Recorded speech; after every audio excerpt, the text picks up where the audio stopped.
the representative of the Pro-Vice Chancellor, the Provost of College of Agriculture and Natural Resources to launch the journal. Thank you very much, Dr. Sante. Before I declare the journal launched, I would like to share my experience. I think this journal is coming at a very important time that we are doing research in e-learning and we are struggling to get outlet for e-dissemination.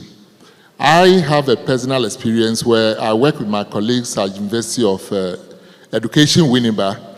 We did some work on techno-stress, effect of techno-stress on students' performance during the COVID-19. We are still struggling to get outlet for this article. So this journal is coming at a very important time. And I'm sure, looking at the direction e-learning is taking in this university, we need a research outlet that will further our research in e-learning space and also strengthen our voices in a global stage as far as e-learning is concerned. On that note, I would like to declare the KNUST e-learning journal launched. Thank you.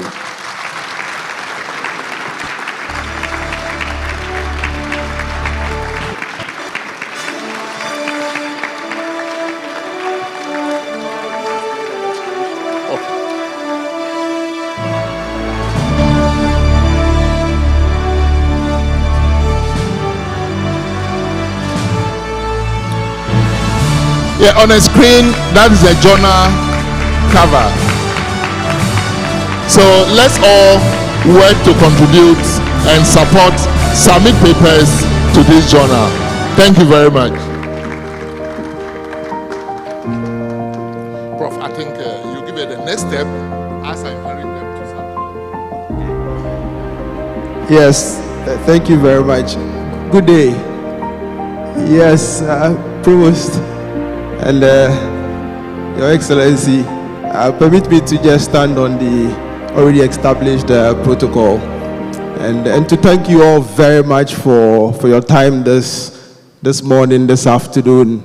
It's a historic morning into the afternoon, and thanks for being a part of this history-making day. I, as the editor-in-chief of the just launched journal, I would want to say just a few things on behalf of the whole editorial team. I scripted it, so I'll just read through what I have here. The creation of this e-learning research and practice journal signifies more than just the launch of another journal. It represents KNUST's commitment to shaping the future of education, which is continually taps into digital technologies for improved delivery. So today, I am proud to announce that the e-learning research and practice journal is fully operational. And I thought I'll get an applause from all of us. Thank you. It is fully operational. It is a peer-reviewed, open access publication dedicated to expanding knowledge and understanding in areas such as blended learning, technological innovations, including AI, virtual reality, augmented reality, the full spectrum of all of the emerging and immersive technologies. We also focused on things like instructional design, policy development, quality assurance and assessment, virtual examinations, sustainable practice solutions, and organizational management in e-learning. So the journal aims to be a global platform that fosters collaboration, promotes high standards, and showcases Africa's leadership and innovation in e-learning and other digital learning initiatives. It is therefore designed to be highly inclusive in its scope.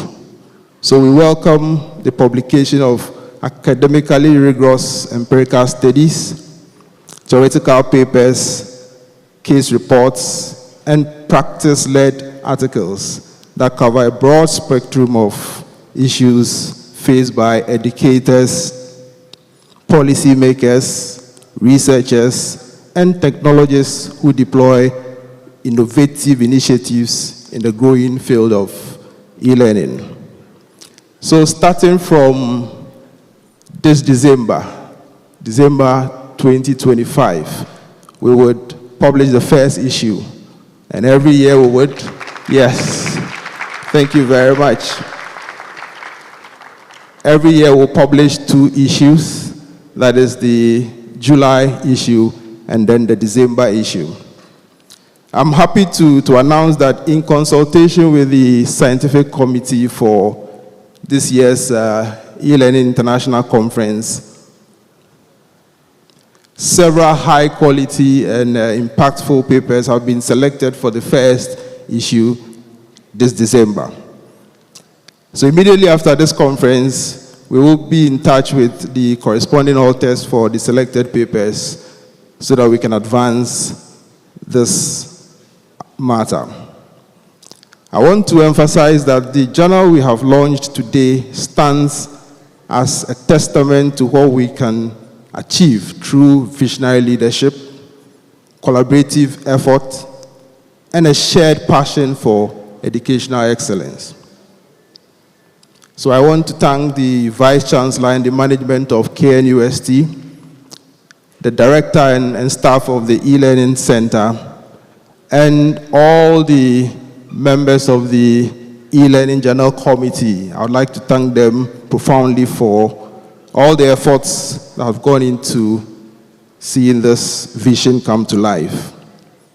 Let us look forward to a future where this journal provides a platform that helps to shape policies, inspire research, and transform learning experiences across Africa and even beyond.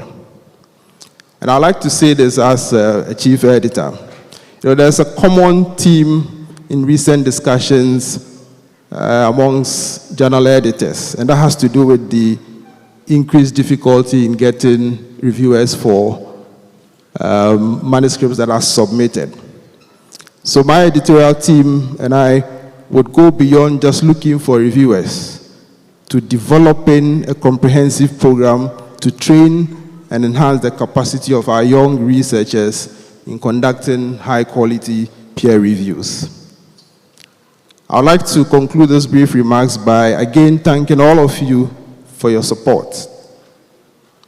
We invite you to engage actively with this journal, contribute your research, and be part of the exciting journey towards transforming education through digital innovations. So Provost, we will be looking forward to that paper that is looking for an outlet, yes. And we invite all of you to visit us online via the e-learning conference or the e-learning center website. Or physically, you can visit us at the Evans and Fum complex at the CCB. Those of you who know the campus very well, that's the new central classroom block. So with these few words, before I hand over the mic back to Anita, I just want to acknowledge the editorial team members. Some of them are here, and so permit me just to mention their names.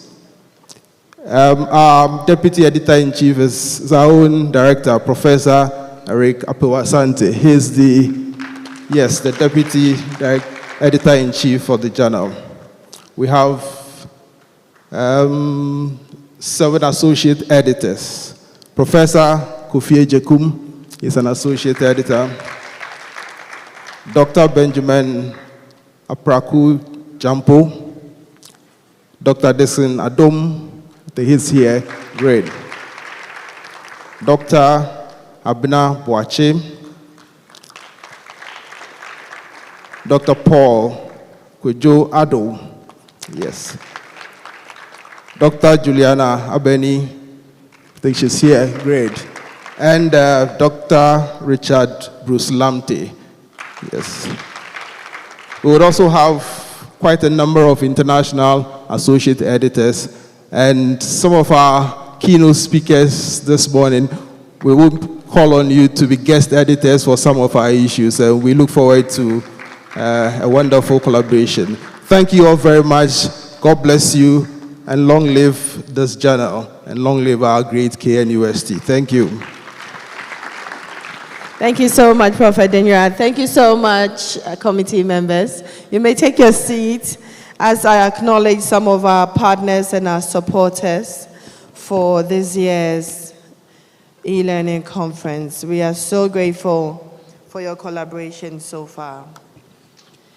MasterCard Foundation, thank you very much. The Ministry of Education, thank you very much. Arizona State University, the Association of Commonwealth University, all our Israeli collaborators, thank you very, very much. Elsevier, the SRC, we also like to thank GRASAG, of course, Agri Impact Limited and the SAP, the Times Higher Education, SendLoss, of course, helping us with the live coverage on the MOE channel, and finally, FEDEMS, consulting for you. FEDEMS, we really appreciate your collaboration so far. You've been so supportive to the e-learning center, and we are very, very grateful. We have a few announcements after this session. The ambassador and our dignitaries will help us launch the exhibition, and after the launch, there will be poster presentations. We'll take a quick snack break and come back for our panel discussion.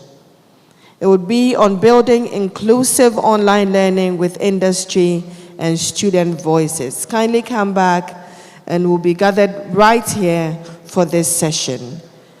Afterwards, we'll have another presentation from one of our guests from Israel.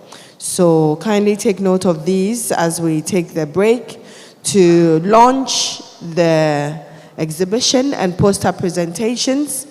Afterwards, we'll come back to have our panel discussion. As I said, inclusive online learning with industry and student voices. And then we'll have another guest presentation. So kindly note that for us. We'd like to acknowledge some dignitaries who have joined us today. Of course, His Excellency Roy Gillard, the Israeli ambassador to Ghana. Thank you very, very much for joining us, cutting everything off to join in this session. Professor Ebenezer Malcolm, Acting Pro Vice Chancellor and Dean for the School of Graduate Studies and Research, Ghana Communications Technology University. Thank you so much, Prof. Malcolm. Dr. Margaret Korosek, the Dean for Online and Data Education, University of Leeds, of course, for that wonderful presentation. Thank you. Thank you so much. Mr. Sadiq Nazir, the CEO, People's Pensions Trust and FinTech Entrepreneur. Thank you very much. Dr. Kim Welch, Principal International Instructional Designer and Trainer at the Arizona State University. Thank you very, very much. Dr. Michael Gallina was virtual. Dr. Michael, thank you very, very much. Dr. Karen Rosamond, Head of the Digital Learning Innovation Center, University of West Indies Global Campus. Thank you very much. Mr. Berthold Kobe Winkler, Wudimaya, thank you very, very much for being here and for that wonderful presentation yesterday. Engineer Phyllis Astrim, the CEO and Executive Chairman for FEDEMS Group. Thank you very, very much for being here. Nev Gross, VP Technology and Information Systems, the Center of Educational Technology, Israel. We'll be listening to Nev very soon, but thank you very much for being here. Brigadier General Zibrim Bawa Yorogo, Deputy Commandant, KAIPTC. Thank you very much for being here as well, sir. Dr. Philip Boateng, Acting Head, Center for Outreach and Distant Learning, ITPDLL at Amusted. Thank you very much for being here as well. Dr. Eliad Chemwuno, Head EdTech Ecosystem at the MasterCard Foundation. Mr. Michael S. Gauga, Head of Technology and Material Development at SendLoss. Also, Dr. Frank Senyo Loglo, Head of Distant Learning, Ghana Telecommunications University. Professor Basa Yaovi Ayoma from Benin. I know we have some Benin representatives who are here. Thank you so much. Yes. And Dr. Rita, thank you very much as well for being here and joining us all the way from Benin. All right. If I may have all of our dignitaries together with the director, of course, our provost for Kana, to join us to officially open our exhibition. But before that, cameraman, can we take the official photograph? Can we please line up with the ambassador so we can have this photo up? Can we have all of our dignitaries, our presenters join us for the photo? All of our invited guests. Yes, please. All of our presenters. Can we have the General Committee members join us and the Planning Committee members also join us? The Planning Committee members. Prof. Nanefia, can you please join us for this photograph?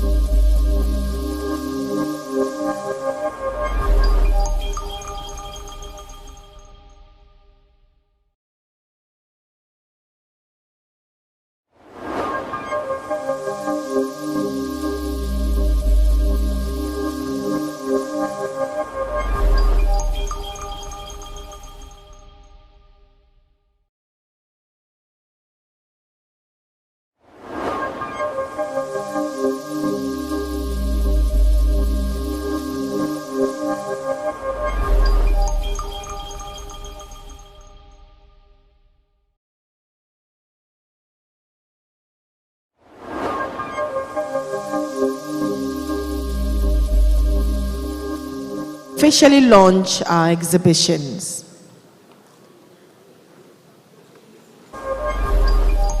After the launch, we'll take a quick snack break and we'll come back for the panel session. We'll take a very quick 15-minute snack break. We'll come back for the panel session. Can we have the team who would also join us to clear the stage for the panel presentation?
Thank you very much.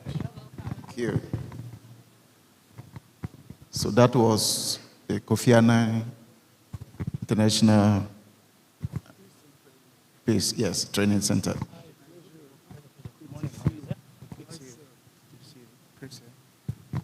So we are Mojo Life. All right. So we are Mojo Life. We are an e-commerce product for PPT, right? So Mojo Life is a lifestyle product, and we work with everybody from schools, hotels, restaurants, to basically market and advertise their products on our platform. And we're also a ticketing platform as well. So if you have any events going on, whether free or they're ticketed, you can put them on our platform and people can come and purchase anything on us. Okay, good stuff. Thank you very much. Thank you so much. Keep on doing the good job. Thank you. All right. Thank you very much.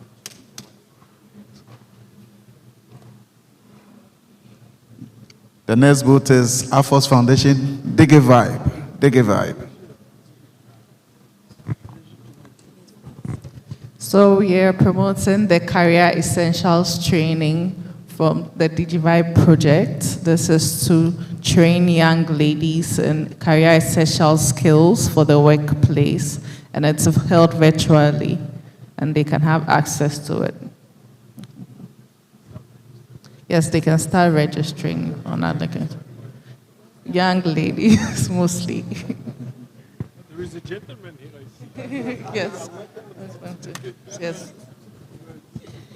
Thank you very much. Okay, so Air Force is ready to register young ladies into digital training. This is the Department of Indigenous Art. Welcome to the Department of Indigenous Arts and Technology. This department leveraged on available technology to improve upon current art practices. Particularly, we are looking at the CNC laser technologies that are in operations now. We want to see how we can use it in our art. So we have the likes of etching, scorching, grading, all being incorporated. So instead of doing the manual carving, we now have the system to support us so that we can produce it in a larger quantity with much more precision. And then we also look at color grading. This is a knotting technique, but we need to employ the concept of painting in it. So we want to see how we can get the color grading right. So that is a portrait of Kofi Annan, and that is from macrame knotting technique. And then we also have a beading technique, beading. And this is our Chancellor Otumfuo Osaitutu, and this is the beaded work. And we needed to leverage again on softwares to help us do the color grading and separation so that we can get the tones right.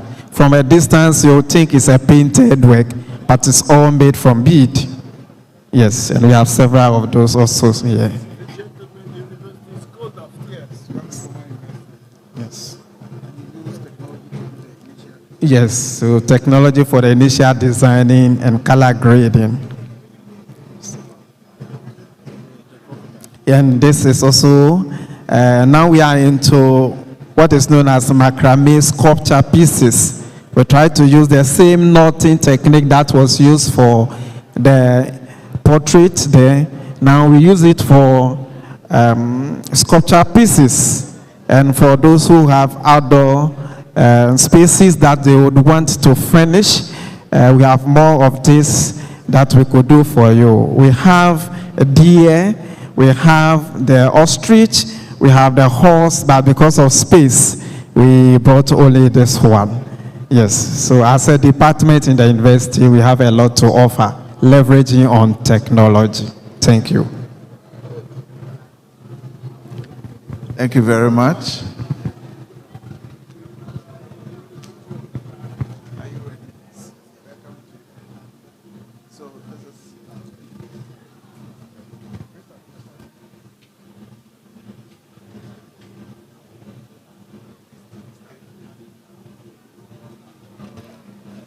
So my name is Nanebo Saibadu, third year architecture student. So this is a design we did during this the beginning of the semester. So what I got was to redesign a utility shed. So looking at the environment and what we did our survey. So we did our survey in Sumina. So Sumina, looking at their culture and the setting of where the utility shed is going to be. So this is a pavilion supposed to be in Buankara.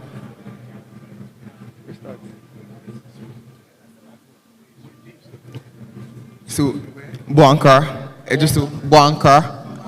Yes. Restart.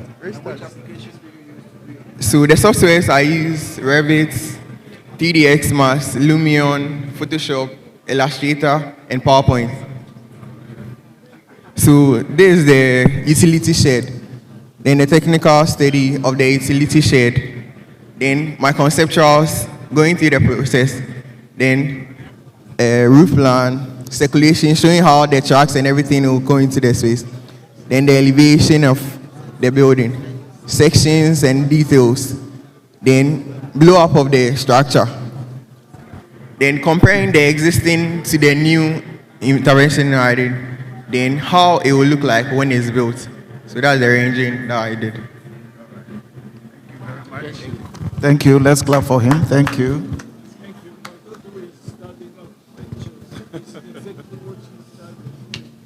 Good.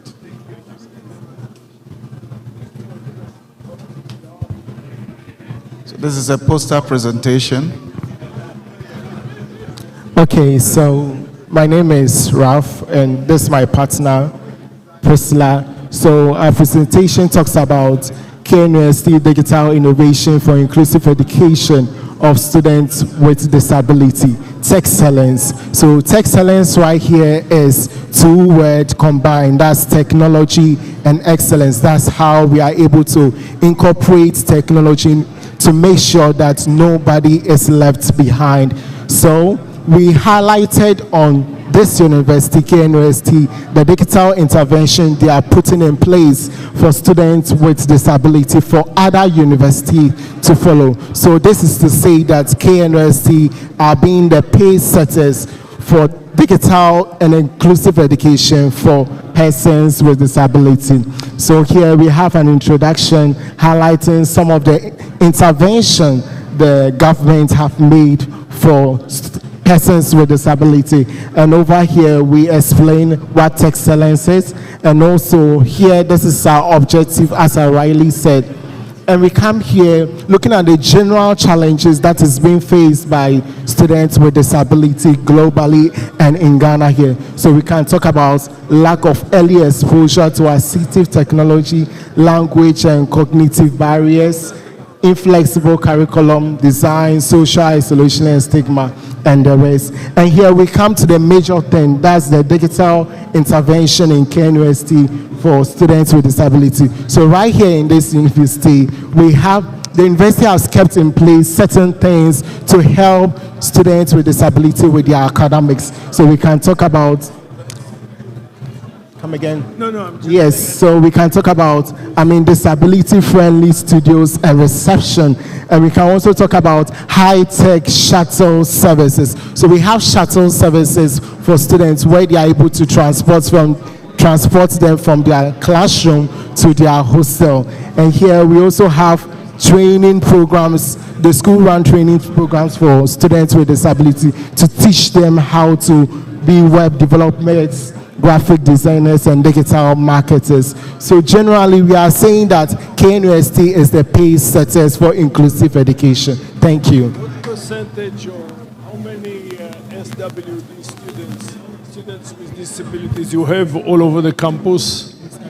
I said, how many students with disabilities, according to your assumption, you have in the campus currently? Okay, so we have about over 150 students with disability right here on campus. Yes, please. Yeah. So we are looking forward that in the long run, this school will become a pace setter where more students with disability will enroll here. Yeah. We also proposed other things that KNUST can add up to the marvelous things that they are also doing. So one, we talked about accessible learning management system enhancement. And with this, we talked about the use of screen reader friendly interfaces on the V-Class to make learning easier for students with disability. And also we talked about the AI-powered personalized learning tools. This will adjust students' lessons to make them more comfortable with using the platform. And also with virtual reality for practical learning. With students with mobility issues, they don't get the opportunity to go to classes. But then if virtual reality tools are given to them, learning will be much easier for them, and also providing 24/7 digital help desks for them also. Thank you. Yes, you can.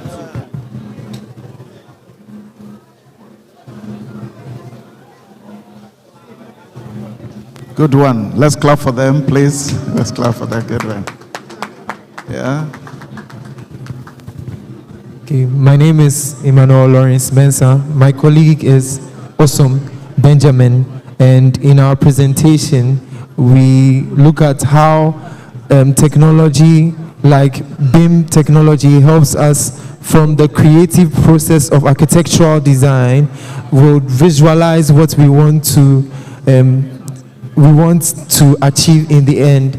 So in this presentation, for instance, the use of local materials like Adobe construction, which is reinforced, and bamboo is used in a modern setting to see how such technology integrated with modern design can be achieved.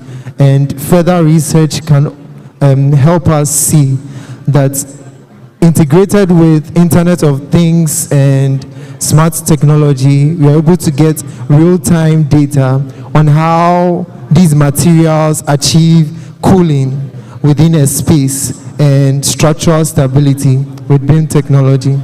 Thank you very much. All right. Thank you very much. Good job.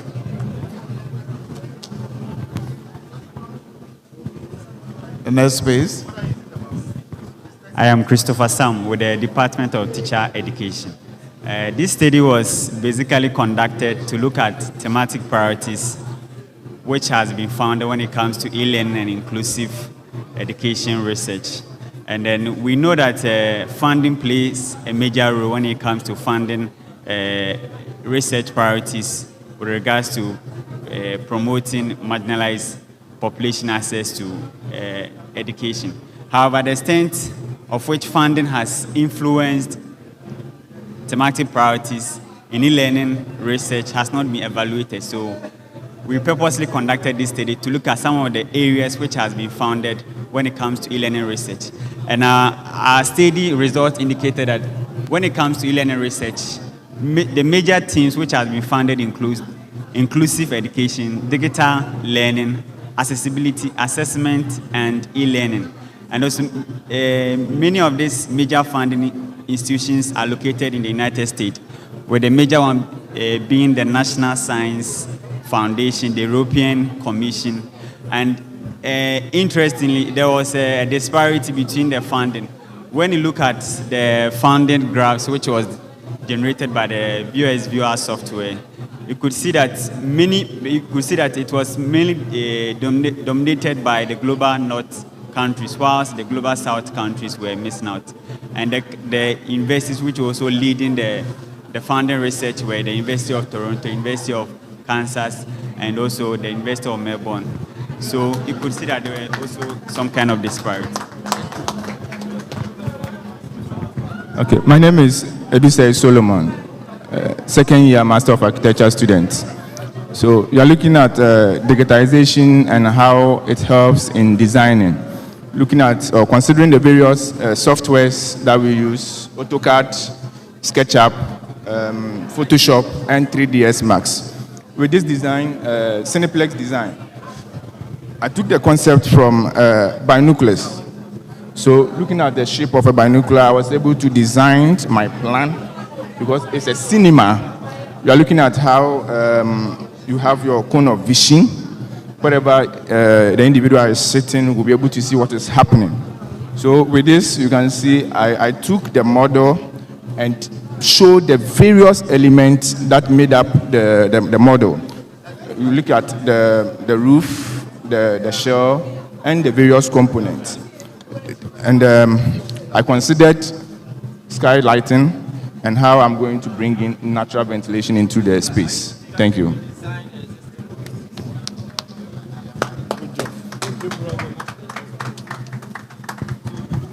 Good. Let's clap for him. Thank you. Thank you. Good morning. My name is Pedio Asamoah, and this slideshow are showing 3 projects. So I have a cultural center, a piggery, and a remodeling facade of Center 1 in Somenya. So with the cultural center, the concept was Sankofa, that is bringing back what they have into the present to make it better. So this was, and this talking about the remodeling facade in Somenya. So these are the existing structures, the concepts, and these are the structural elements that was put in place to make the structural sign. This was the end product. That's the 3D rendering. Thank you. Okay, good. Good job. Okay, good afternoon. I'm Veron Nelson, a second-year master's student. So just as my classmates, we all use BIM softwares to enhance our design skills. So for this design, it's a Film Institute's design. And this idea arose from data collected on site. And I realized that the film industry is in decline because of the educational facilities available right now. I realized that the educational facilities for film schools is more inclined towards the traditional way of teaching and learning. So this film school design goes beyond that particular way of teaching and learning. So over here is the concepts I used for generating the design and then the layout. So over here I use the camera lens, the celluloid film tape, and the human eye. What you realize is that all these have a central focus point, which then helped me for my concept getting the layouts for my form. So for the layouts for my form, you realize that there's a central focal point over here, which is the amphitheater. One of the things I realized that was needed is collaboration among students, which the amphitheater helps with. So coming to the 3D impression like over here, realize that the terrace facades helps with indoor air quality, indoor ventilation. And also the breaking of the facade allows for airflow from one building to another. Thank you.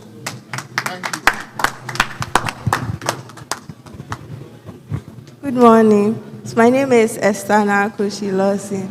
I'm presenting on my studio apartment design in Bokum, a city in Kumasi. And Bokum is a vibrant city in Kumasi that has the airports that we all know. So this was as a response to the housing deficits over there for tourists and residents. And I took inspiration from the local climate and then the materials. So this influenced. Thank you. Thank you.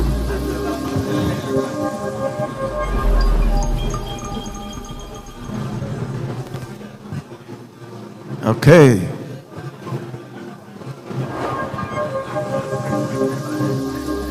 Good morning. The project was to create an ecotourist park in Bokum to rejuvenate the natural landscape and particularly the river, because it was in a very bad state. So in response to the problem, I decided to divide the site into three main parts. So it's an ecotourist park, so there's accommodation, recreation, and then the main public space. The public space had the general amenities, that was the restaurants, the administration, and the accommodation was comprised of chalets. That's 1-bedroom chalet and then 2-bedroom chalets. I created recreational activities such as the terrace garden, canopy walks, playgrounds for the people of Bokum and outsiders to encourage tourism in the Ashanti region and bring more lights to the greenery and the environmental standing of Kumasi. Where is this area located? Bokum, here in Ashanti region. Yeah. It's wonderful. Thank you very much. Good afternoon. My name is Hippolyte, and with the growing population of Bokum and then the increase in value of land, it came to our notice that we should design something that will cater for the low-income users, but still maintain the value of land. Instead of putting smaller structures and spreading it around, we make a high-rise structure that will cater for the needs of low-income users. And so this is a design. And what we basically did was we oriented it in a normal courtyard system that allows for airflow into the court and into the buildings. And so when you look at this form, it made use of passive design strategies to effectively use daylight and ventilation and then other natural stuff into the space. And then when you look at it from the bare face, you would say, what is low income about this scheme? Now the low income part is the floor areas and the finishes. And so when you are going high rise, it's economically prudent to go with the concrete structure, but then the finishes of the floor areas is what matters. And so when you check here, the floor area here is a robust floor area that has a collapsible partition wall.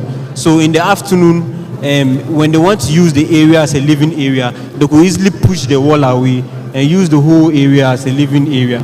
But then in the evening, when everybody comes home, for instance, this can take about 6 members in the family. So when they come in home, they can convert this space into a total bedroom again. And so that's the robustness of the space. I also considered the culture of Bokum. So when you look at it, I used the Adinkra symbols, and then I used local materials to give it that fenestration. And so that's what this scheme is about. Why do you choose family of 6 people? This is the average size of family here, 4 kids? Yes, that's the average size of family. 4 kids? Yes, 4 kids. I think in Israel it's a little bit smaller. I think 3 kids. Yeah, it's a little bit smaller. Yeah, anyway, thank you very much. It was fascinating. Thank you. The last stop, I guess, right? Thank you very much.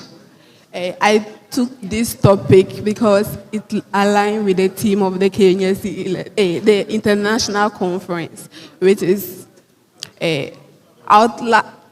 offline but not left behind, designing inclusive solution for low connectivity zone.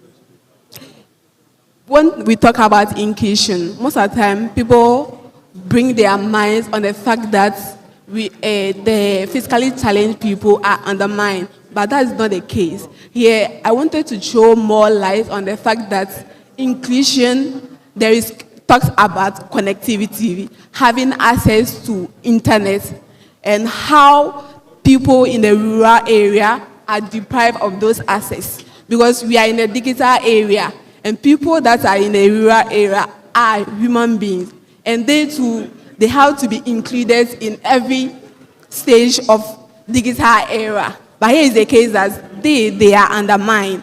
So here, I bring more light on the fact that there are offline application, which are going to help those people who are in the rural area to be able to be in the digital area, although they are offline. So one of the finding that I got is the Colibri. It's an open source offline educational platform developed by an organization, we call them Learning Equality. And the Colibri is designed to ensure that learners in offline areas can access the same quality content with those with full internet connectivity. And another inclusive solution that we have is like the solar power tablets. That's one, you need a internet to do it. You just connect it with the solar system so that it will generate the internet for them so that they are going to learn offline. And have to train teachers in the offline tools and pedagogy so that they are going to train the students in order to be abreast with the digital area. So basically that's what the project is about. Thank you. Thank you very much, ma'am. Thank you very much. I think we can now settle. Let's clap for all our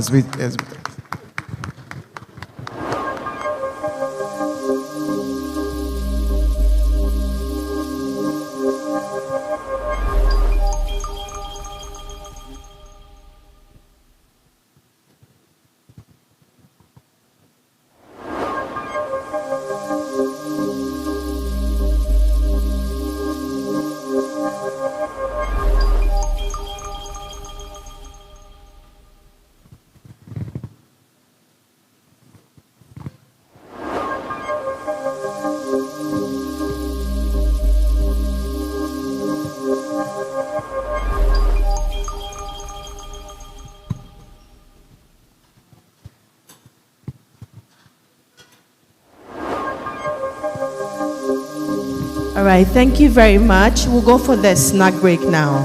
It's behind the auditorium. Just take any of the exits and just be at the auditorium. 15 minutes. 15 minutes, and please come back. We'll have the panel discussion after. 15 minutes, please come back. So just go behind the auditorium. We'll have the quick snack break.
Thank you so much.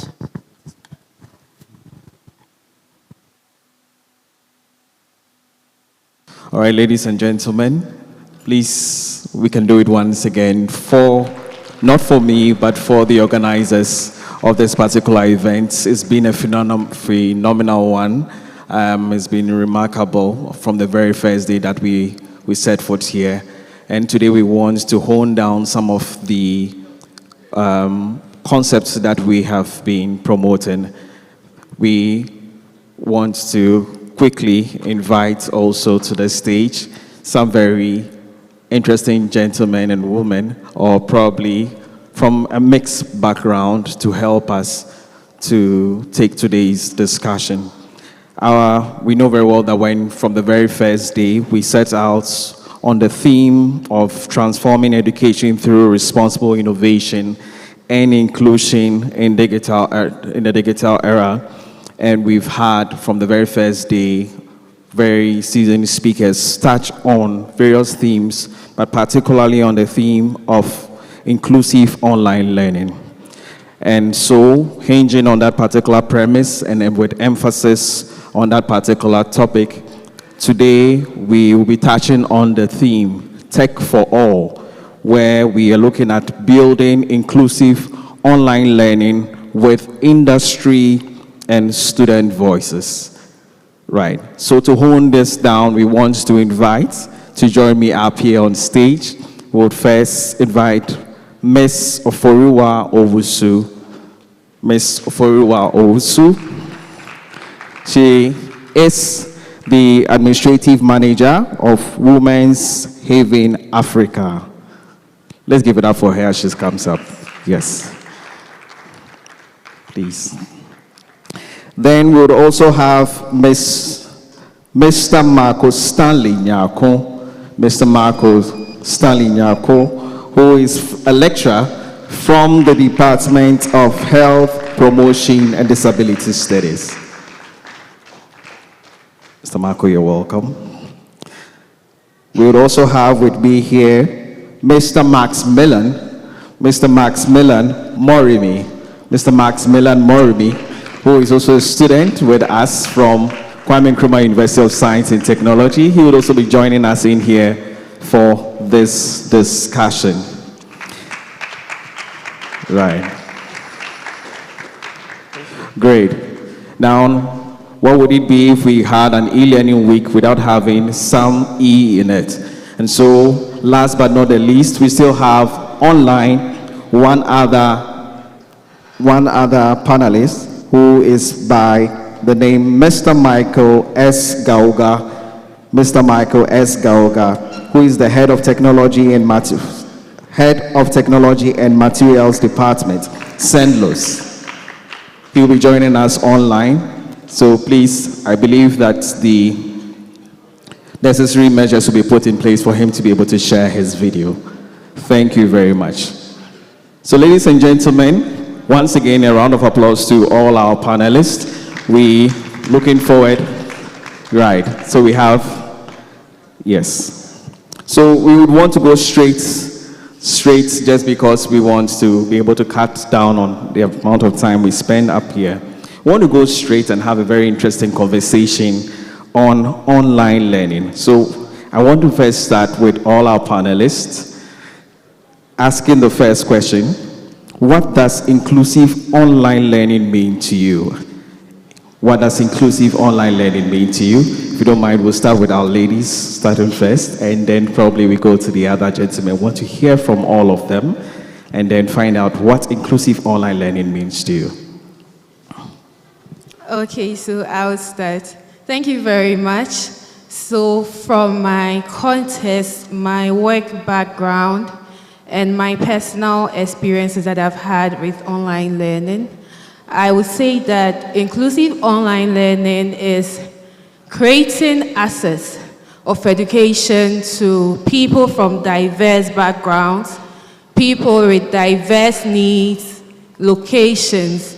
So it is not just to satisfy the need of a particular group of people, but then also to reach out to more people irrespective of location, irrespective of the availability of resources, irrespective of their flexibility of time, or even in the sense of people with disability. So it's a structure that's created to be able to cater for all these diverse groups of people with the aim of achieving a particular goal. Yeah. All right, thank you very much. Maximilian, please, would you want to touch a bit on that? All right, so the inclusive online learning, as she's already said, is creating the platform where each and everyone, no matter your background, no matter where you are from, no matter your situation, you also have the access to have the same equal opportunity that other people are having. So for instance, we are here right now. This background or what have been created right now is an example. I cannot hold the mic to speak, but we have, find a way to create a platform where I can also speak and everyone is hearing me right now. So it's an example of inclusive. So thank you. A very good example. Thank you very much. All right, Doc, please, what would be your, and I think we'll hear from that, yes.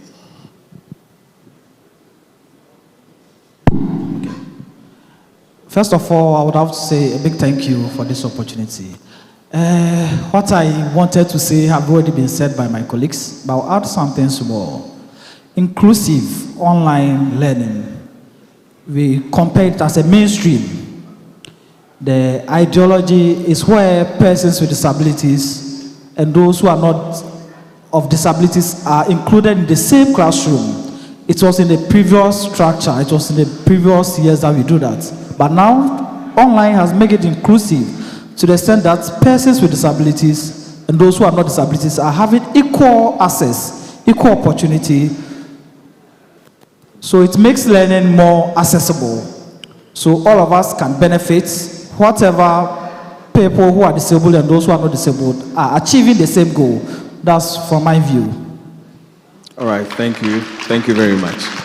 Right, we'll probably take the very last one from online. I hope yes. Okay. Sir Michael, if you could help us with that. Thank you for the opportunity. For me, I think inclusive learning means more than just access. It's about making meaningful participation. So we would want to give every learner access, irrespective of where they come from, their background, their devices they use to connect their learning styles and all that. It's also about building culturally relevant content that is inclusive. So for me, it goes beyond access, but it's a way of making meaningful participation in the learning space in terms of digital education. Thank you. All right, thank you very much, Sir Michael. So now that we have set the tone and defined what inclusive online learning is, probably we can dive deeper. Now we want to find out from our panelists, why is inclusivity in online learning not just a moral imperative, but a strategic one, especially for education? Why do we think it's not just a moral imperative, but a strategic one, especially looking at KNUST's education? You could respond if we can get from you. Okay. So I would say that it is very strategic because now the world of work is changing and we are entering into an era that most of the things that we do is digital. And if you do not have certain digital skills, at a point in time, you would become irrelevant in the industry. So every structure, every system that is put out there with regards to online learning should be made inclusive, should be able to support the people involved in it, should be able to create the resources that can bring people from all over, from diverse backgrounds into it. And this wouldn't just be for the benefits of the person in question. It would also help to strengthen our industries. Because I am working as an administrative manager at Women Saving Africa, which is a full-time role, and it's a very, very busy role. But then I would also want to upskill. There are certain new skills, new digital skills coming in all the time. new innovations that you have to upskill yourself with. And sometimes with the nature of our job and the time on our hands, if we don't have this inclusiveness in our online learning structure that can help me to maybe wake up at dawn, get the resources, learn and all of that, I would also be short-handed. So if all these things are in place, it would also help me in my role and help make the business more stronger. All right, thank you very much. Maximilian, would you want to add a little to that, please? Okay, so I would say it's a strategic one because there are a lot of people who has more, knowledge, and if, let's say, you don't create that platform where it's going to have inclusivity, some people have that kind of, let's say, knowledge or excellence in them, like it will be hidden, and so it needs to be included. It needs to be created so that each and everyone is involved, and then it's going to bring out diverse, performances, diverse, let's say, knowledge in the industry or in the platforms that we find ourselves. Yes, so that is it. It's a strategic one. Yes, thank you. All right, thank you very much. Mr. Marco Stanley, why do you think that this will be a very good strategic thing that KNUST should do? Not moral in terms of it just being a moral imperative, but rather something strategic for KNUST, especially in including inclusivity in our educational system.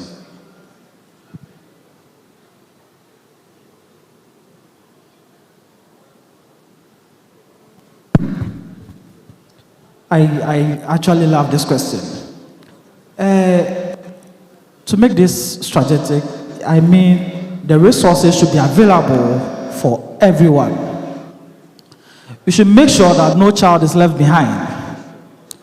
That's called inclusivity. I remember in 2021 when I got an appointment to teach as a lecturer at KNUST. Previously, if I compare where I was working and comparing KNUST, there's a far gap. I was so amazed. At my old place, there was no sign language interpreter dedicated for me to move around with. But KNUST provided me with a personal sign language interpreter. I go to programs with my interpreter. I move around. I even have a note taker who takes notes and give it to me to read. So it makes me more fully participated in whatever and wherever I find myself. So the structure is fully strategized and it's also helping. And I feel like I'm empowered and support whatever I need to use to make me function. It's amazing. Seriously, I love what KNUST is doing, and they are doing a lot. So all persons with disabilities are benefiting. We don't see ourselves in a different way. Thank you. All right. I think that is actually coming from him directly, one who has actually experienced it. Comparing where he was and now, he can clearly see that KNUST has once again set the pace by providing some inclusive educational support for people with mixed abilities. Thank you very much for giving us that. So even more interesting, we want to find out why then do we think that we should, whilst KNUST is currently following this particular strategy of including or integrating inclusive online learning and experiences, why do we think that we need to include or intentionally listen to the voices of students and industry partners? Why is that important in trying to implement this particular strategy? Can I go first? Yeah. Okay. So I think that it's very relevant to include both the voices of students and the industry because, first of all, we are creating this system for the students, and we have to create a system that would encourage them to get into it, first of all, and then also a system that will keep them through it even to completion. Because there are most of times that students may start up a course and then they wouldn't be able to complete. That's because we did not take their feedback. We did not ask what actually will help them learn. We did not ask what in their learning process even motivates them to do more or to stay through it.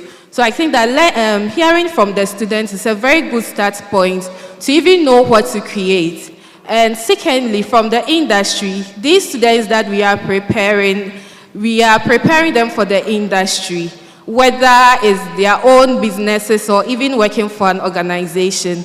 So from the industry perspective, we have to know what is in demand, what are the skills that are relevant in the industry as at now. Because if we don't also put that into thinking, we might create something and produce a certain kind of learners or graduates that do not fit into the current trend of the industry and do not fit into the in-demand skills that the industry needs now. So I think hearing from those points from the industry would be able to get the right content to put out there, the right things to feed the students with, and then we also know what will be able to keep the students through it and continuing taking their feedback to help make things better. And I think that would really help. Yeah. All right. Maximilian, if you could help us, from a student's perspective, why should we listen to the voices of students as KNUST is actually implementing an inclusive online learning experience? Why do we need to listen to students? Okay, so thank you very much. I think students need to be included. It's very, very important. Because if you are creating a platform for students to learn, then you need to have their perspective. You need to know what they are capable of doing. Otherwise, we end up creating something that may be ineffective for them. So I think, including students, you get to know what they are capable of doing, what they want, and then what they are actually planning to do in the future, probably. Their dreams and their aspirations. And this is going to help you know where to channel that platform or the online learning that you are going to create or any other thing that you want to bring to their, to their area, their field of studies or everything, like everything that they are capable of doing. And so it's very, very important to include them. Otherwise, you will not even know what they want, what they will be able to do. So when you create it, the feedback, if you don't include them, you might not even get the right feedback. So I think it's very, very important to include them so that you know what you want. So there we have it. Thank you very much. Feedback from industry and feedback from students is very important in actually carving this particular path in online. I think listening earlier today when we had one of our speakers, I think it was Dr. Karen Rosman, she indicated that inclusivity means different things for different people. And so if we are not able to have all stakeholders coming together to let their voices be heard on how to integrate inclusivity, I think we'll have a challenge. That is exactly what they have re-emphasized. Thank you very much. And we want to know from, still with Maximilian, if you do not mind, from still a student's perspective, what are some of the specific barriers that you have personally faced or maybe you have heard people face in online learning environments? And how do you think the current technology that exists can help us to overcome them or make them or better address them as KNUST? Okay, so first of all, I'll use myself as an example. Where my first year when I came to campus here, we had an online exams. I'm unable to hold the mic, so when I got there were these computers over there with the mouse, where we are going to use that one to be answering the questions. And I was finding it difficult to use or operate the mouse. So I needed a laptop where I can have the touchpad, where I can just be navigating it. It wasn't like I'm not able to use the computer. I can use it, but part of it that I will need to be able to operate a computer, I wasn't able to, access it. And so that was the barrier for me. So later on, you have to bring me a laptop and then try and connect with the internet cable for me to be able to use the internet. And so that is one of the barriers. I have one friend too who is also a partial visual impaired. He also have these kind of challenges whenever they share the slides, he's not able to read from his laptop or maybe the phone. And so these are some of the things, let's say, that are barriers to some person with disability. And as I said earlier, if, let's say, you are trying to bring on the online learning and you don't take these people or we who are facing this kind of challenge into consideration. You end up creating it, but some of us in that diverse area might not be able to operate this kind of this thing. And so these things have to be put in place. Like I said, my own using the touchpad is going to be helpful for me. Someone might also face a different challenge as well. And these are all the things that you need to put into place and then work on that so that each and everyone will have access to. Thank you. All right, thank you very much. And I'm hoping that that has been done now for you in KNUST. Thank you so much. It has been done. Yes, please. Right. Okay. Thank you very much. Sir Stanley, coming to you, also from your perspective as an educator in KNUST, would you want to list some barriers that still maybe exist and probably some technologies that we could put in place to overcome some of these barriers?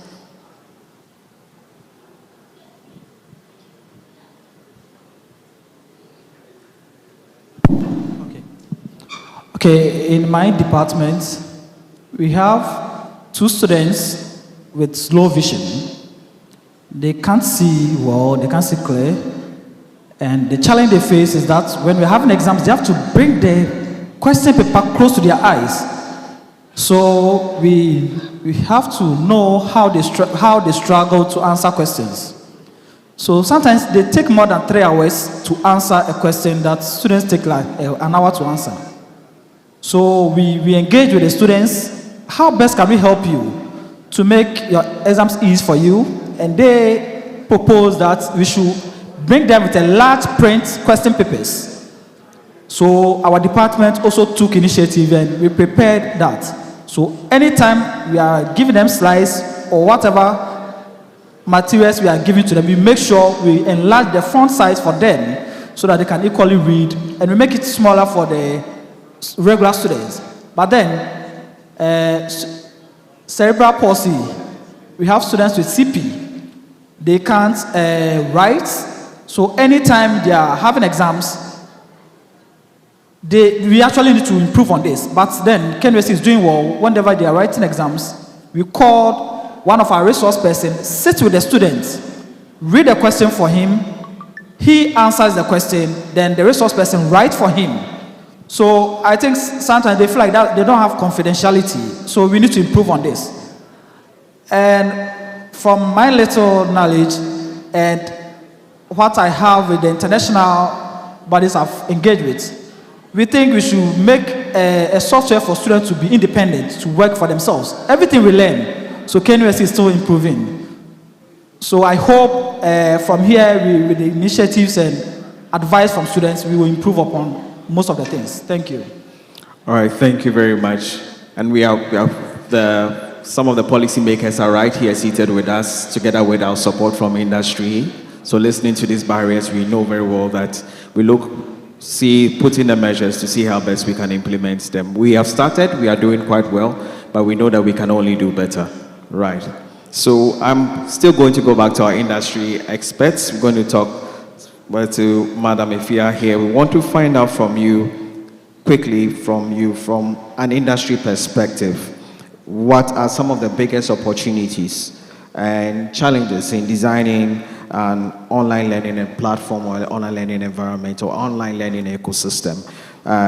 What challenges exist and what opportunities currently exist, especially coming from an industry perspective. And then we'll pick it up from our other colleague online as well to give us a response to that. Thank you.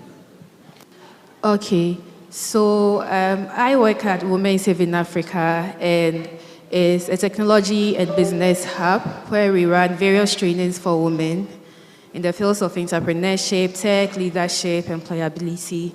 And we realized that one biggest opportunity when it comes to online learning is the reach. We are able to reach different people across various places. It increases the reach of putting out, it increases the reach of that valuable training or that valuable knowledge that you want to give out to people. So there are times you can even get people in certain remote areas who are able to join into it, and that wouldn't be possible without the online learning structure. even though we are based in Ashanti region, we're able to have people all over other regions also getting into it. So I would say one biggest opportunity with online learning is being able to reach lots of people, different people that you wouldn't have been able to when you were in your one corner. And then I would also say one challenge, it's right now we are all gearing towards inclusivity and we've not all gotten there yet. So sometimes the challenge also is creating that overall inclusive platform for everyone to get into it, for everyone to be able to tap into it. And that's also something that is being increasingly developed across the industry sectors. Yeah. Thank you. So yes, accessibility has been addressed to some extent with the provision of the such platforms. However, we still have the challenge of making sure that these online platforms that are being provided should be very inclusive or are very inclusive. We wanted to take another response on the same subject from Mr. Michael Gauga, if he's still online with us. Okay. Yeah. Thank you very much. So for me, one opportunity from industry would be the existence of the technology. So now at least we have technology on our side to help us mitigate some of these issues where we could be using some screen readers, we could adapt AI and some other tools to help our learners. One other thing too is through the use of tech, we can actually unlock new talents. Now, the downside to this is that in all of this, we should consider or have in mind the issues of the digital divide, where we have issues in terms of infrastructure, where infrastructure will include connectivity and then the devices to actually use to access all of this. We should also be looking at the issue of privacy. So it's become a very big issue, especially for those with disabilities and then the younger ones. I think from one of the earlier sessions this morning, one of the speakers talked about privacy in terms of AI. So in as much as we want to encourage the use of new technologies and all that, we should also be looking at some of these things. I think the last drawback I would probably want to talk about would be the cost. So we are all for tech, integrating AI, getting the technologies, VR, and all of that into education. But we should also not forget that most of this also comes at very great cost. So who is actually going to bear that cost? It's going to be the institution, it's going to be the learner, it's government going to be part of it, it's private sector going to also be part of it. So I think the conversation actually goes beyond this. So yeah, that's it. Thank you. All right, thank you very much. Yes, he has mentioned the subject, the issue of cost as one of the main challenges or barriers that stand in the way of implementing some of these wonderful measures of AI or integrating AI, VR, and all the others that we have. However, we believe that gradually we can get there. We want to, at this moment, just pick just one or two questions from our audience just before we wrap up. What you heard, what was not yet asked. Maybe you want to hear from the student perspective, the educator's perspective, or the industry's perspective concerning integrating or leveraging the power of technology, especially when it comes to inclusive online learning experiences. Do we have a question or two from our audience to our panelists before we wrap up? All right, so I think we have one question there.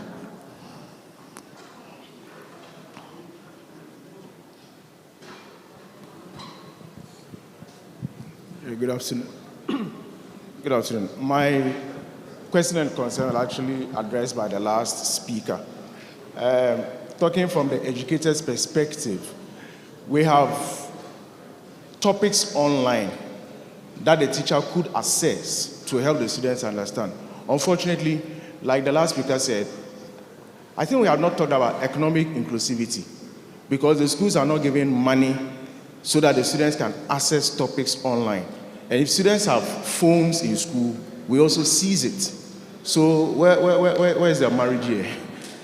One, they must go online to do their assignments, but when they bring the phones to school, we're also supposed to seize them because they will use it for some of the things that you don't want them to use it. I thank you. All right, that's a very interesting one. Concerning, we'll take probably a second question from,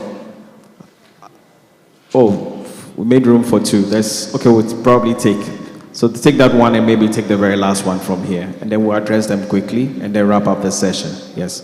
All right, thank you very much. It looks like all along the inclusivity has been on people with physical disability, probably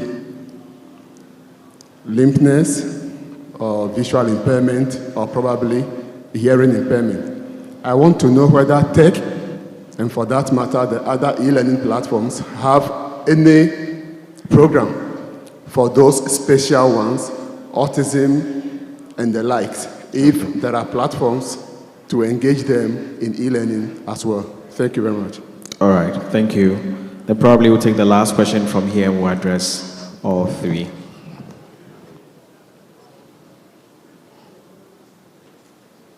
Thank you. My question has to do with the inclusivity you are talking about. We could see that this year, Government of Ghana introduced the National Coders Program. But you could see that some of the programs were for those in Accra, and remaining only one program for Kumasi. So with that aspect, how are we going to, as an institution, can we collaborate with government so that some of the programs they are running at Accra, you could see that they are saying that the facilities are not available for them to hold it in Kumasi here. So with that issue, how is KNUST going to help and collaborate with governments to solve such issues? Thank you. All right, thank you very much. These are very interesting questions. Some of the questions are like questions that are being directed towards management, but we'll try and answer some of them. Would we want to take on the question on Stanley, if you can help us? I think the first question that was asked concerning seizing phones, especially in secondary education. I think that the context is in secondary education, not in tertiary education. Seizing phones in this current 21st century, should it be a thing of the past or should still stay, especially in this world of online education? Okay. I'll try my best to answer your question. Well, I taught at SHS for 6 years before I moved into KNUST. What I can say is that students will always be learners. Students will always be students. Technology is there, and it has more advantage that will help our students. But the other side is that students have their own agenda. So that agenda is what government is trying to criticize, and the most reason why phone is not allowed at SHS. But what I'm trying to say is that we should create a new tablet with all the available resources in it. It can be offline or joining via online, shared to our secondary school institutions, so that every student who gets access to one tablet doesn't need internet and will be able to use it for his math, science, studies, home assignments and everything, and to help our students as well. So once it's connected with the internet, well, it has a disadvantage.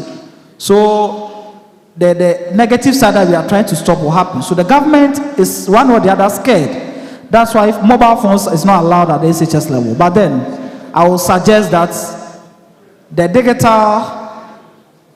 through digitalization, we can make things better with the tablets and other functions installed in them, and all lessons being installed with available resources shared to them will help the students to learn better.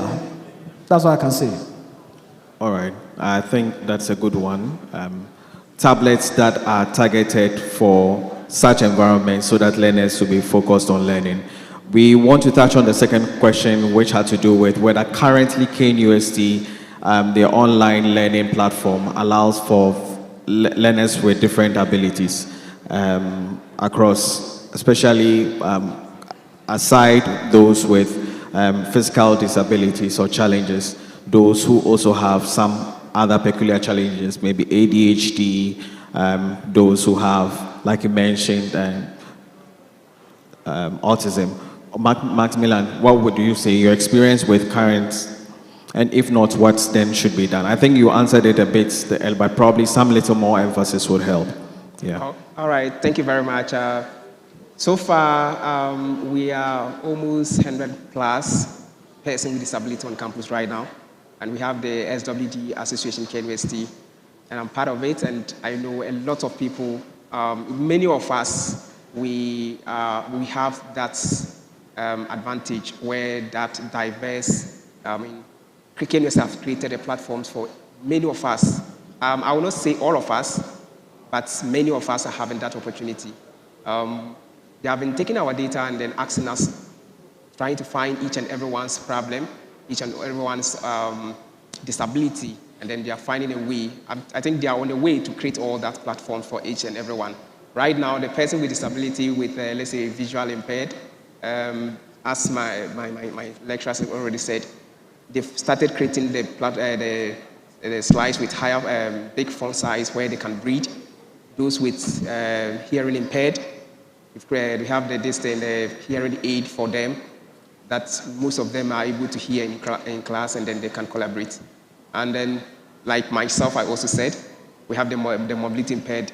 Each one of us having the electric wheelchair which we can move by our own without any assistance from anybody.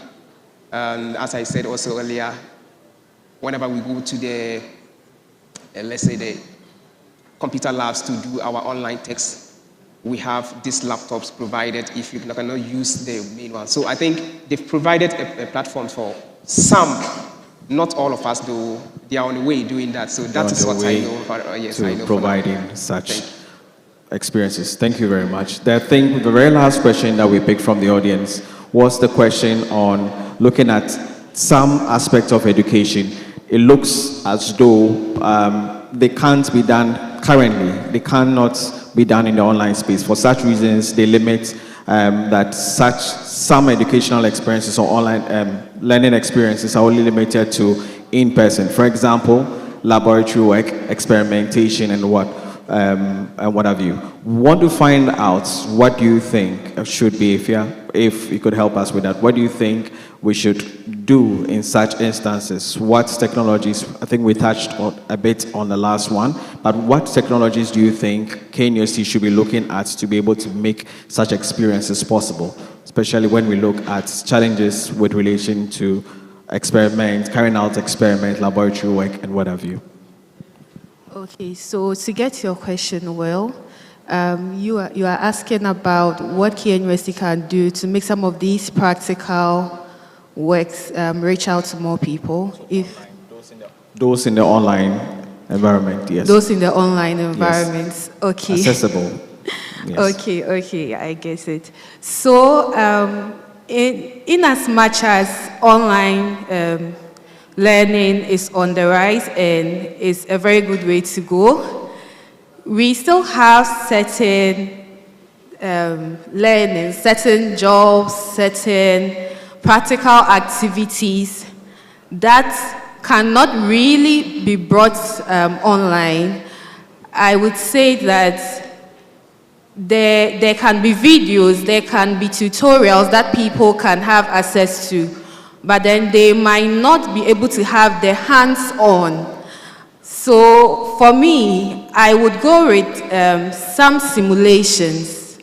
So we have various types of simulations that we can explore that makes it feel like you are actually doing the real thing, but then you might not be there. And then I would also say collaboration, because either ways there has to be some practicals.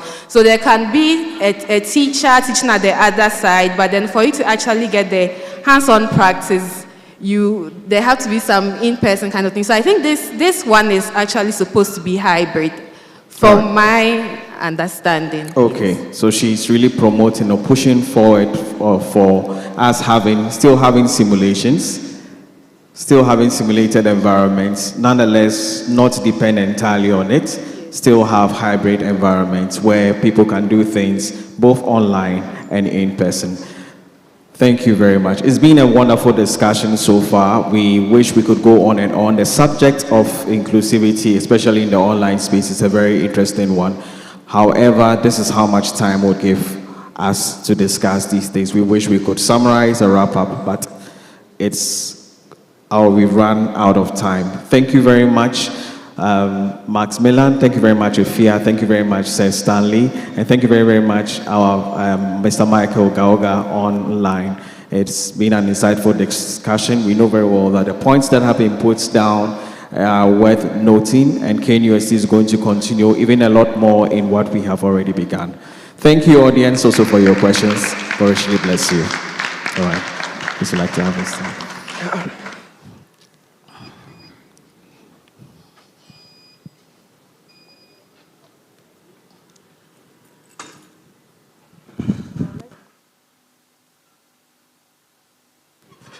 Thank you.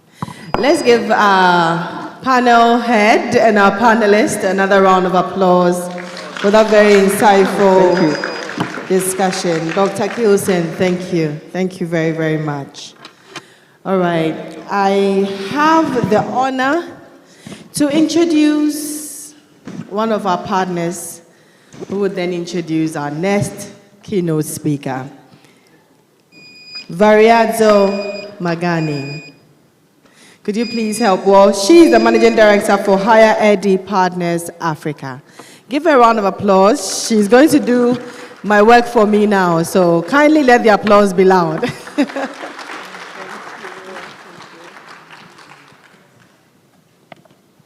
Great. Good afternoon. I have the pleasure of thanking the Israel Embassy and also to introduce our next speaker.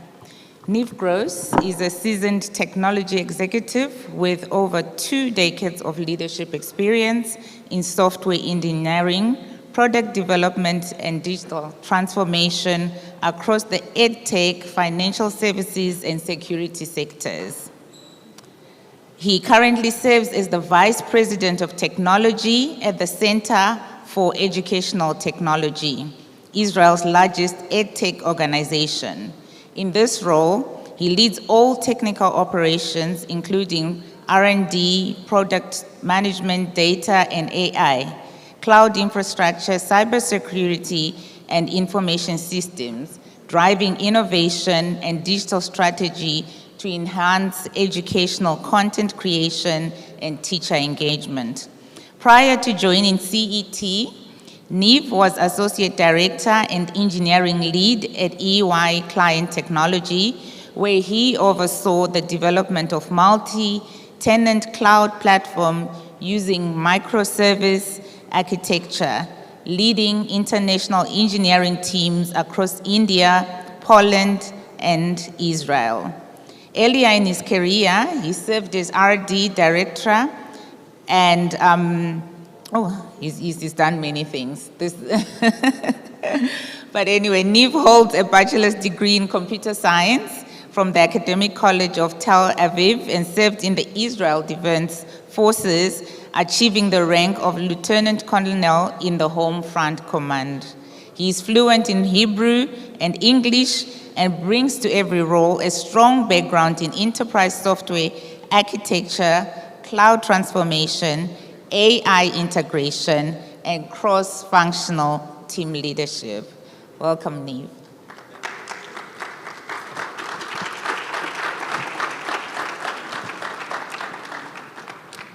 Thank you very much. Wow. Thank you. This mic. Thank you. Yeah. Let me take this one. Thank you.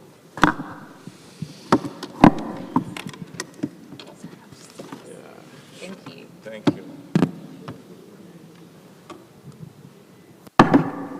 Can you upload my presentation, please?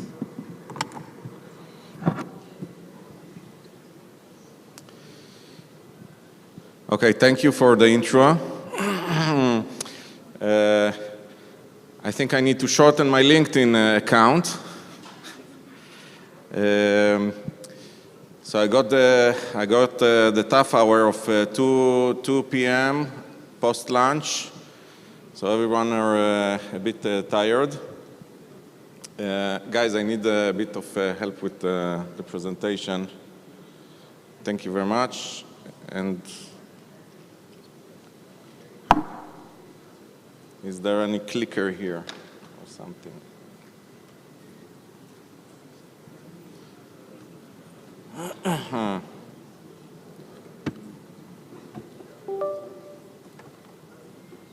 Yeah? Okay. Thank you. Thank you very much. Thank you so much.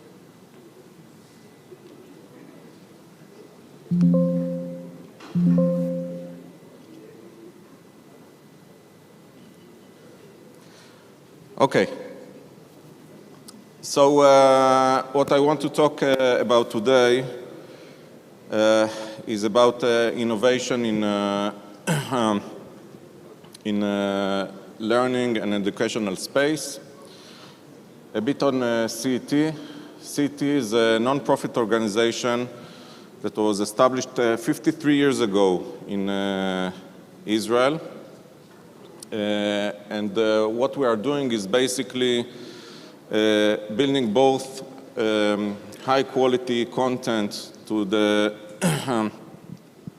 Israeli students. We are focused on K-12, building both systems and content delivery to the Israeli education system.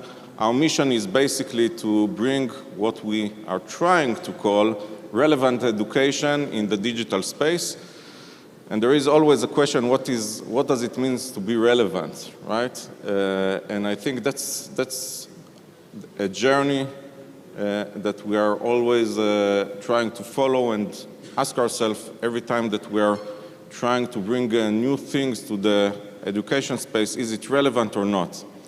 So some of the things that we are doing right now are assessment platforms and the largest content and LMS system in Israel, serving around 1.6 million students. Professional development, online professional development for teachers, that teachers can learn. We see teachers as students by themselves, and they need to always enhance their professional skills, and we developed a platform that is serving around 50,000 teachers in Israel to have the ability to advance their skills through micro-learning. So that's a bit on CET. Okay. I'll get it, technology. Eventually it will work, right? Okay.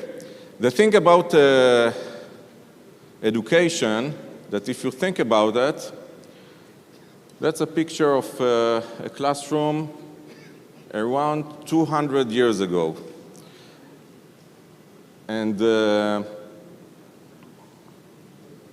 if you look at what happens in our education systems, that's actually a picture from a classroom in UK.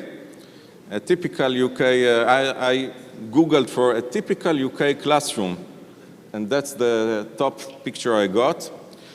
So not much has changed. If you think about that, technology have changed, etc. But the way we learn, even post-COVID, is quite similar to the way we used to learn 50 years ago and 100 years ago and even 200 years ago.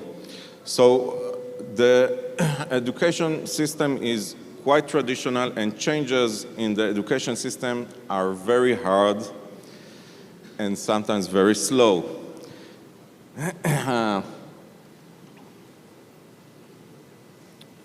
I'll get there. And why is that? Habits. Typical length of a lesson is still 45 minutes. And it's not just in Israel, it's around the globe. If you look at a lesson, double lesson is 1.5 hours in the university, but still 45 minutes. Learning is happening from the morning till noon. So that's kind of habits around what we call schooling, and not just learning, but schooling really is something that we believe that through pedagogical innovation and not just technological innovation can be changed and can bring more advanced and more relevant education.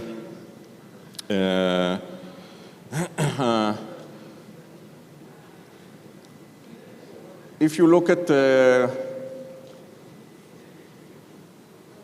technology advancement in the past, I would say 30, 40 years, so around every 10 to 15 years, a new technology emerged.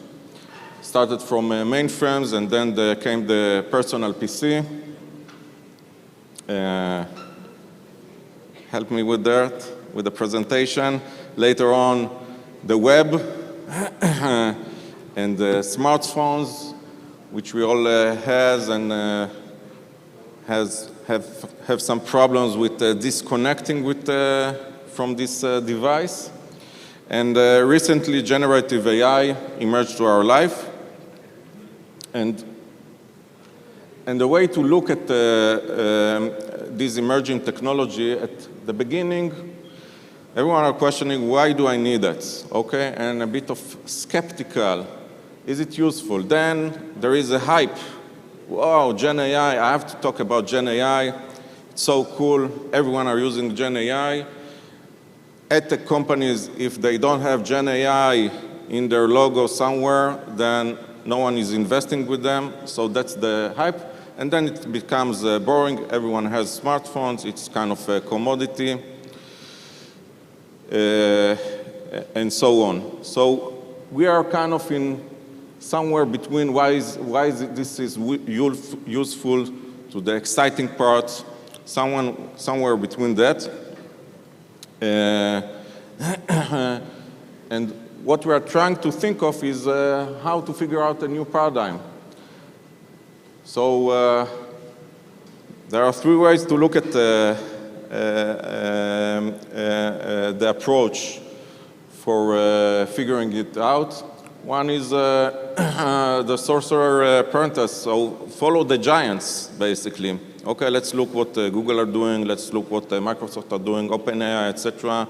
Let's look at other EdTech companies and do whatever they are doing. Khan Academy, everyone are well known with the Khan Academy story, and let's do what Khan Academy are doing. The other is, let's wait and see. There are risks there. We are not sure what's the right direction. If we invest too much right now, maybe it will change in 3 months from now. So let's wait and see what's happening. And the last, the big bad wolf is, all right, let's go for it, but ignore the risks and basically focus on being very well advanced, but not figuring out what the outcomes may be. Another kind of topic that really kind of is always in our concern is what we call the imagination gap. So that's kind of a way to imagine, okay, that's kind of an ad around 40, 50 years ago, trying to imagine how the phone will look like. So you can see that the future phone that they try to imagine still has a cable. Okay, so no one was able to imagine that there will be a phone without a cable. And right now we also have this imagination gap, trying to think, okay, what will be in the future, how education would look like in the future. Many things they know, I don't, to be honest, but part of the things that we are trying to achieve is to constantly learn and try to understand how future would look like. Unfortunately, most of the topics around education and AI, if you look for it, the most widely discussed topics is false information, replacement of teachers, and cheat GPT, as we call it. But that leads to what we are really focusing on, trying to understand what will be the teacher role. Most of our development, both content and the platforms, are directed to teachers. We see the teacher in the center of the learning. We believe in teachers. We believe that the personal touch, the human being in the center is crucial. But eventually the teacher role is changing. If you are familiar with the Robert Foldam book, he has a nice essay about what did I learn in kindergarten. And basically what he says, everything I need to know, I already learned in kindergarten. I learned to be creative. I learned to be kind. I learned to be responsible. That's all what I need in life, right? And the teacher, okay, that's Bart Simpson around 15 years ago, I will not expose the ignorance of the faculty, right? Because students today can go to ChatGPT and ask a question and think that it knows better than their teacher. So the loss of trust, what's the role of the teacher? Is it just content delivery or a bit more? So a couple of takes around that, focusing on skills. Maybe you know this commercial, try to build a ChatGPT, finish this building, right? Obviously cannot. But our core skills of problem solving, of curiosity, the ability to learn by yourself, are basically in the center of how we see the future learning. Values, to be a person, to be kind, to help each other. How do we use this technology basically to bring good values to our students?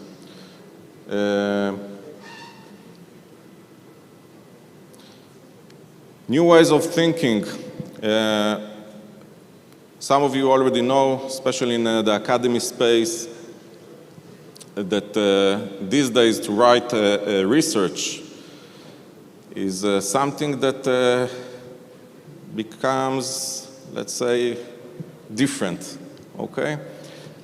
I can upload a PDF and interact with this PDF to summarize it, to ask to write an essay, and so on and so on. I will not tell you how much of this presentation was created by AI, but some of it.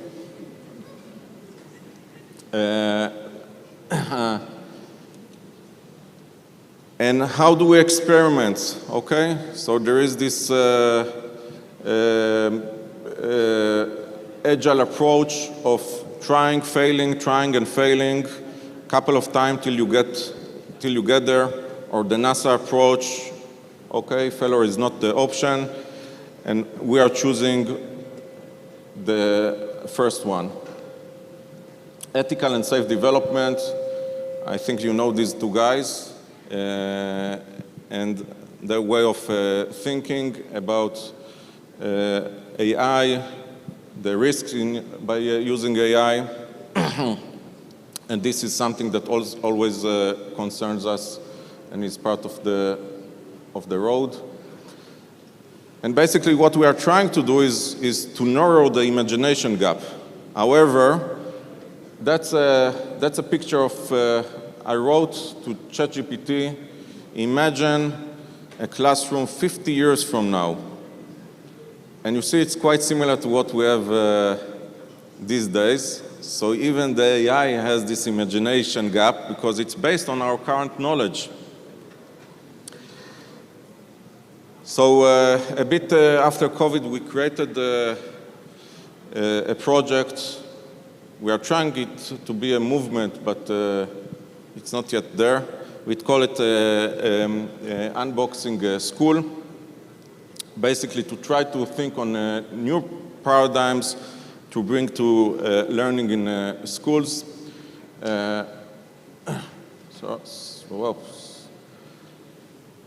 These are the teams of the founders of this movement, professors, EdTech executives around the globe. Nowadays there are a bit more.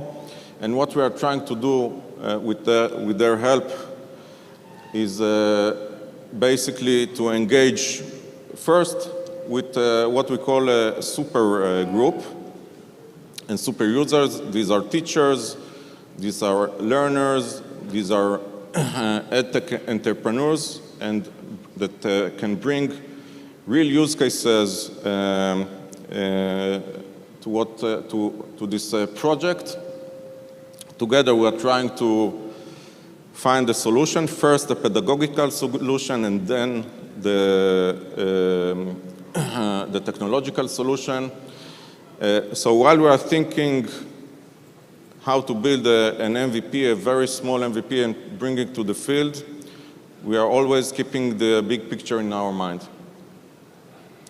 Key principles is short agile cycles, keep it real, super users, what we call them, our heroes, the teachers, the students. These are the real persons and people that bringing to life.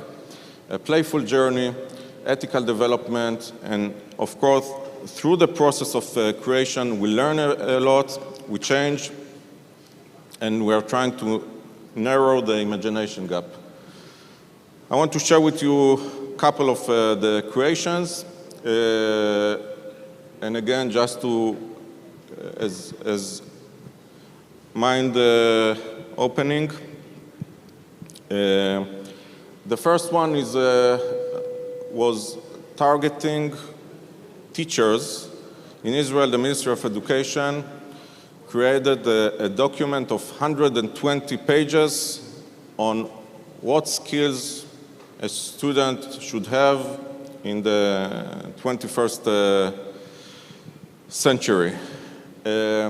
Unfortunately, most of the teachers are not reading this document and not following that document when they're kind of trying to prepare prepare a lesson. So what we created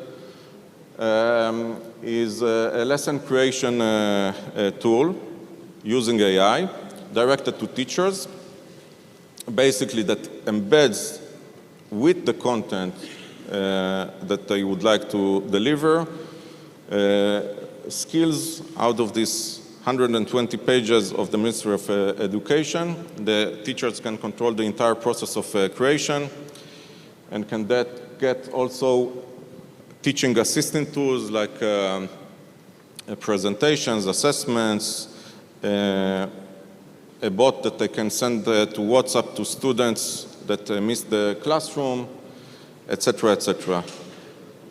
The next project that I would like to share, this is that's actually an experiment that is not finished yet.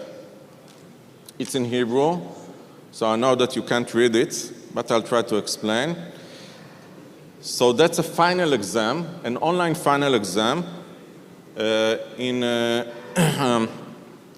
for students that are learning in 12th grade. They are learning how to be a data analyst. So this exam is unique. Basically, there is a story about a business case, a company where the student is an analyst, and the CEO approaches the student and asks him to analyze the data in order to solve some business issue that he has. And the students, along the test, need to speak with the CEO, which is, of course, a bot, need to speak with the head of HR and the head of finance. And behind the scenes, there is a lot of data that he needs to interact with. And basically, what we are trying to look at is the process and not the final results, okay? So how the analysis process is being done, and is the student is ready for real-life scenario. The problem with this test, okay, when we send it to the Ministry of Education, they came up with the problem, okay, it's a great idea, but we don't know how to assess it, okay? Because we know how to assess a final answer. Is it correct or not? Okay? Even an open question in history, we know how to assess it. But the process is something that is very hard to assess, and that's an experiment that we are doing right now. Also with academic research on new ways to assess skills and knowledge of students in the AI era. Another kind of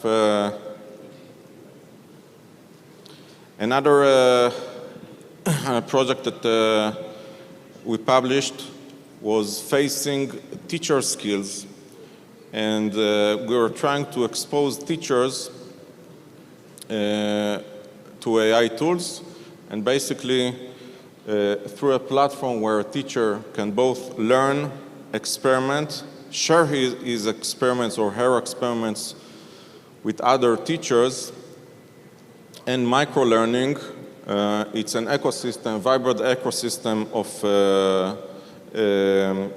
teachers teaching each other and learning by themselves. And that was published a year ago.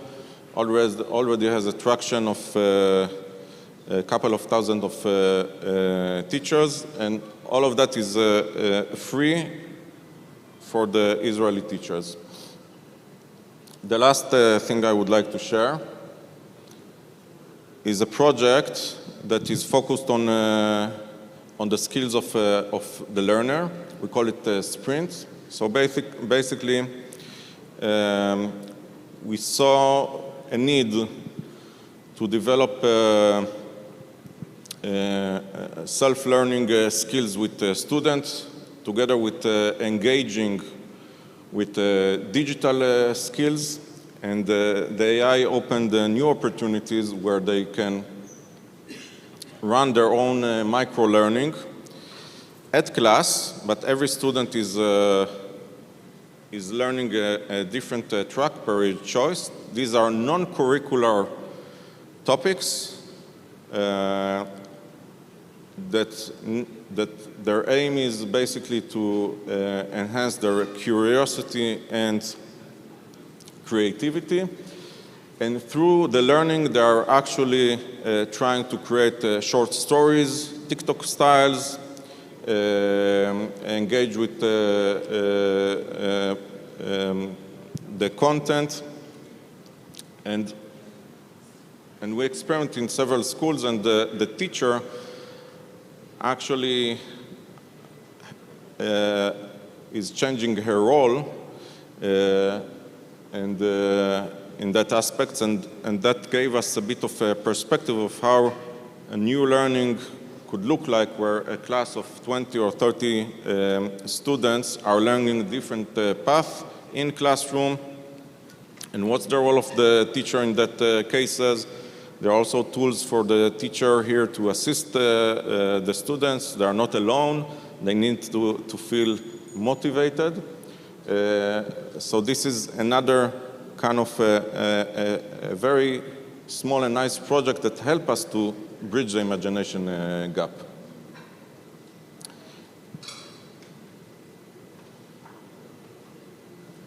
Thank you very much.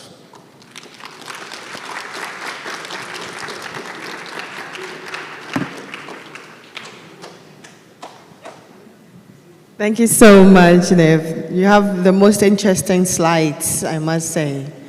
Very interesting ones. Thank you. Give him a round of applause, Niv Gross, for that amazing presentation.